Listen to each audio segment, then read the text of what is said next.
피고인 최후 진술을 하시면 되겠습니다. 징역 1년 6월이 장난이에요? 구형이니까 검사의 의견이에요, 그거는. 증거 있어요? 본인의 증거가 하나도 없잖아요. 피고인 네. 검사한테 그렇게 얘기할 건 없고, 검사가 이제 법원에 요청하는 거니까, 피고인도 마찬가지로 법원에 할 얘기가 있으면 재판부에 얘기를 하시면 됩니다. 그 허리 디스크 걸렸다는 진단서를 제출 안 한 이유는 제가 추측해 보건데 그 박원규가 진단서를 아예 안 냈거나 아니면 그 진단서가 꾸며낸 허위라는 그런 뜻으로 저는 이해를 합니다. 그리고 저는 지금 그 대한민국의 공권력을 피고로 세워놓고 심판을 하는 시간을 가져보도록 하겠습니다. 한 30분 정도 그 진술을 하겠습니다. 요약해가지고 10분 이내에 진술해 주세요. 네. 대한민국의 집회는 허가제 아닌 신고제입니다. 잠깐만요. 그거 혹시 그 서면을 작성해 오셨어요? 네. 네, 그러면 그거를 요약해서 진술하고 법원에 내고 가세요, 그거를. 네. 네. 서기 2015년에 민중총궐기는 민주노총이 집회 신고를 했는데 경찰이 자의적으로 금지, 사실상 불허했습니다. 집회는 강행되었고 경찰은 물대포와 차벽, 그러니까 승구명과 소뚜껑 작전으로 등의 가행 대응으로 백남기 선생을 사상당하게 한 것입니다. 1980년에도 당시 신군부 정권은 비상계엄령을 때려놓고 물리적 충돌을 유도한 후 시민들을 언론으로 폭도하고 물타기 했었습니다. 2015년에도 경찰은 가포 비상령을 내려놓고 언론의 물타기로 민주노총 등과 시민들에게 모든 책임을 전가하고 경찰은 처벌받은 놈 한 놈 없습니다. 우리 사건 역시 아무 증거 없이 말을 꾸며내서 생사람을 잡으려고 한 것이 명백합니다. 생사람을 잡아서 날로 먹으려고 하면 반드시 탈이 납니다. 그렇다면 본전도 못 찾게 해주는 것이 정의일 것입니다. 검사 지금 출석한 검사 이름이 뭐죠? 본인 얘기를 하세요. 법원에다가. 3월 22일 날은 정승원 검사가 출석을 안 했는데 사건 기록에는 정승원 검사가 출석한 걸로 돼 있거든요. 근데 3월 20일이요? 처음부터 저는 양창규 검사가 출석한 걸로 알고 있어요.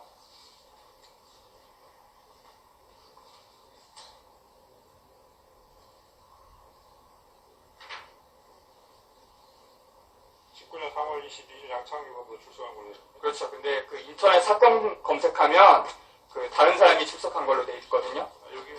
예. 양창규 검사한테 제가 연장자로서 감히 충고의 말씀을 하나 드리겠습니다. 법원에다 채워주세요. 네. 양 검사는 지금 처음에 사법시험 합격했을 때 처음에 한 말씀이 약자를 위한 검사가 되겠다고 했었습니다. 근데 이렇게 일을 대충 하고 하면 평상시에 하는 일상적으로 하는 행동들이 업무들이 약자를 탄압하는 일이 될 것입니다. 이걸로 말씀을 드리고요. 본격적인 얘기는 전에 제가 공소 취하 판결 신청한 내용을 주로 말씀드리도록 하겠습니다. 이 사건은 형사소송법 제327조 제2호에 의해서 공소 기각 판결하는 것이 마땅하다고 저는 생각합니다. 공소 판결, 기각 판결의 당일을 말씀드리겠습니다. 서울중앙지방법원 형사 제8부 여러분 안녕하세요. 지금 재판부 여러분들은 전부 다 부장급 판사님으로 알고 있습니다. 이렇게 보기한 여러분 앞에서 제가 생사람이라는 것을 떳떳하고 시원하게 말하는 것을 영광으로 생각합니다. 서기 2019년 3월 22일에 여러분을 처음 만나서 반가웠었습니다. 그날 재판을 받으며 느낀 점을 밝히며 인사를 대신하고자 합니다. 먼저 재판 전에 제가 제출했던 여러 서류들을 잘 검토해 주어서 고맙고 재판 진행하는 재판장도 좋은 분 같다는 느낌을 받았습니다. 또 박원규 증인 채택해 준 것에도 고맙게 생각합니다. 이 사건의 진실을 최대한 밝히는 것에 우리가 함께 지혜를 모으면 좋겠습니다. 인사말은 이것을 줄이고 이 사건 공소 기각 판결의 당일을 진술하겠습니다. 첫째로 부적법 절차에 의한 불법 특수체포로 비롯된 사건인 점을 말씀드리겠습니다. 이 사건 부혐의의 핵심 증거인 당시 경찰이 촬영한 영상을 보면 처음에 경찰 269 기동대 대장이 나를 일반 교통 방해하고 직수법 위반으로 체포 고지하고 연행하세요라고 말했습니다. 근데 저는 그 일반 교통 방해와 직수법 위반에 둘 다 해당이 안 됩니다. 그리고 박원규 당시 경장은 그 일반 교통 방해하고 공무집행법 위반과 그리고 해상 불운으로 체포한다고 말했었습니다. 근데 구글에서 공무집행법으로 검색하면 그 경찰관 직무집행법이 나옵니다. 그래서 공무집행법은 저한테 해당이 안 됩니다. 여기 계신 판사님들이나 아니면 검사 선생 그들이 만약에 직권을 남용했다 그러면 공무집행법에 걸리는 것입니다. 나는 공무원이 아니고 공무집행법이라는 법률이나 법조항이 없음을 명백한데 박원규가 제대로 고지하지 않았다는 사실이 명백하고 피의 사실을 전혀 고지하지 않았다는 것을 증거로서 충분히 파악할 수 있습니다. 엄밀히 따지면 나를 체포한 박원규 자신이 공무집행법 제1조와 1조 제2항과 제12조 위반에 해당하는 것입니다. 분명히 그렇지 않은가요? 사법경찰관리가 현행 범인을 체포하는 경우 반드시 범죄 사실의 요지와 체포의 이유와 변호인을 선임할 수 있음을 말하고 변명할 기회를 주어야 할 것이 명백합니다. 그 이유는 일단 끌고 가서 사건을 조작하는 것을 방지하기 위한 것입니다. 이 사건이 바로 그 경우에 해당합니다. 또한 이 사건으로 연행할 때의 영상과 체포 고지할 때의 적용 법조가 틀려지는 것을 영상에서 나오는 사람들의 음성을 통해서 파악할 수 있습니다. 그래서 나의 구속 적부심 때에는 검찰 측이 마치 그 사이에 폭행이 있었던 것으로 조작을 기도했던 것으로 생각되고 구속 적부심 법정에서 내가 그럴 수 없는 정상을 진술하니까 그렇게 한번 던져보고 결국 최종적으로 영상 전에 폭행이 있었다는 식으로 조작한 것으로 생각됩니다. 어쨌든 이렇게 허술하게 짜여진 공소가 나를 향해서 제기되고 원심 유죄 판결된 것은 나의 입장에서는 수모이고 경찰과 사법부의 입장에서는 불명예스러운 일이 되겠습니다. 처음에 구속할 때 구속의 요건에 저는 전혀 해당되지 않았었습니다. 도주의 우려가 있다고 구속을 했는데 도주의 우려가 있다는 증거도 전혀 없었습니다. 그리고 구속 적부심 때에는 구속 적부심에 재판을 했던 그 판사는 정재우 판사였었는데 판결한 판사는 임성근 판사였습니다. 심리에 관여하지 않은 판사가 판결한 것은 위법입니다. 그리고 제일 나쁜 것은 원심법원의 판사입니다. 원심법원의 판사 오윤경은 박원규는 그 원심법원장의 증인으로 나와서 그 최성년 나의 폭행으로 그 다쳐서 허리 디스크에 걸렸다고 말을 했는데 원심법원의 판사는 그 박원규의 허리 디스크에 걸렸다는 말은 인정하지 않고 그 판결문의 그 내용은 쏙 뺐습니다. 그러고 나서 판결을 멋대로 한 것입니다.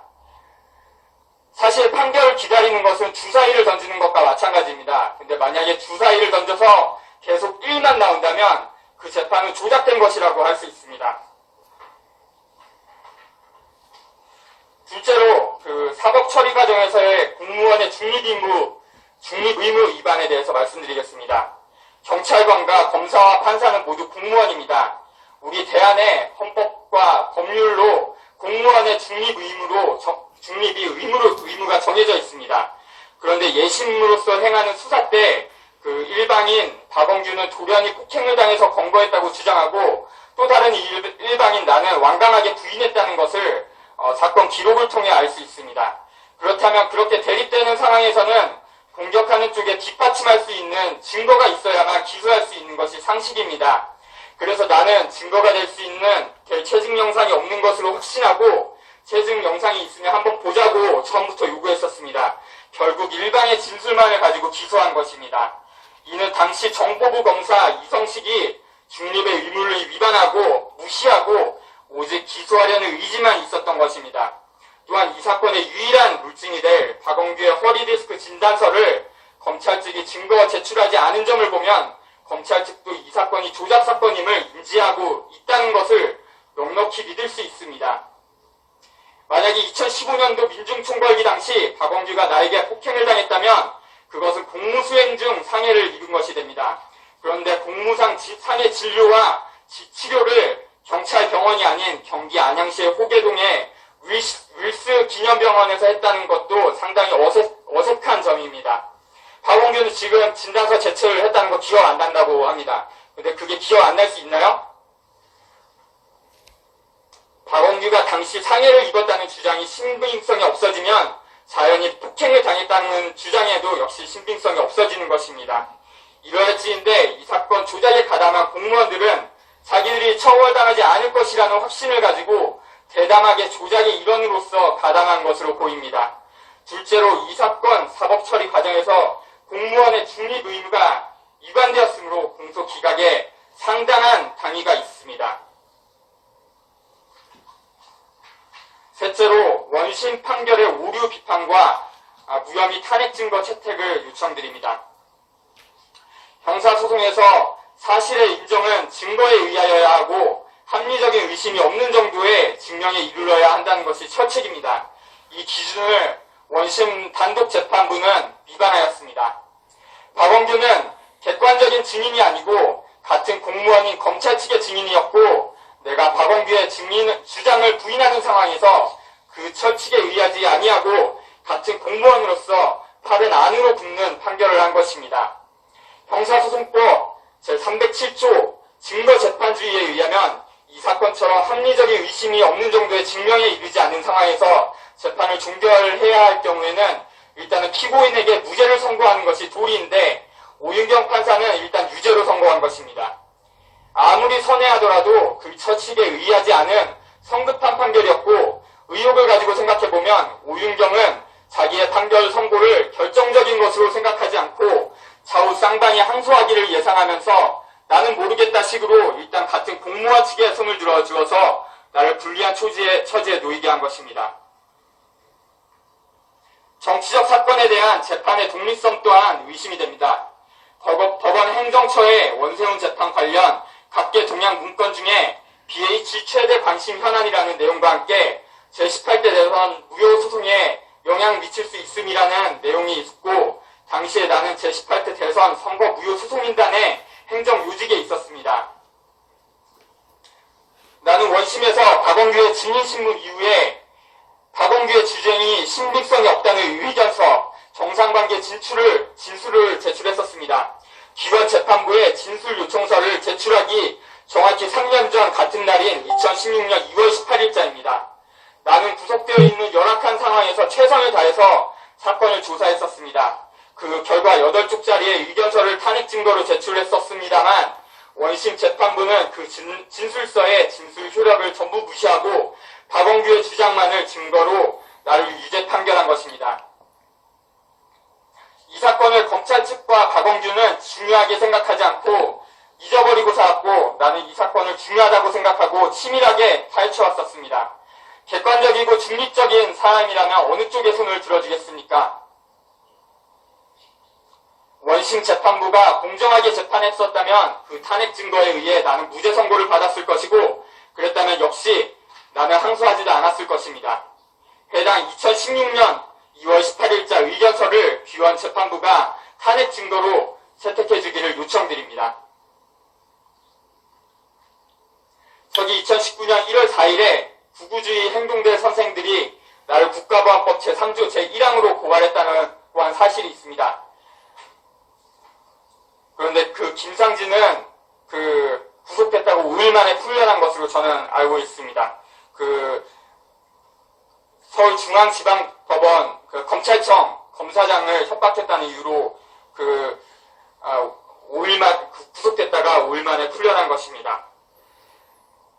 제가 끝으로 말하고 싶은 것은 되도록이면 나는 무죄 판결을 원합니다. 무죄 판결을 할 수 없다면 저는 재벌들을 지금 집행유예로 사실상 면죄부를 주는 것도 역겹고 그리고 무죄인 사람을 집행유예 판결하는 것도 역겹다고 생각합니다. 만약에 나를 유죄 판결한 것이라면 반드시 실형으로 판결하기를 바랍니다. 이상입니다.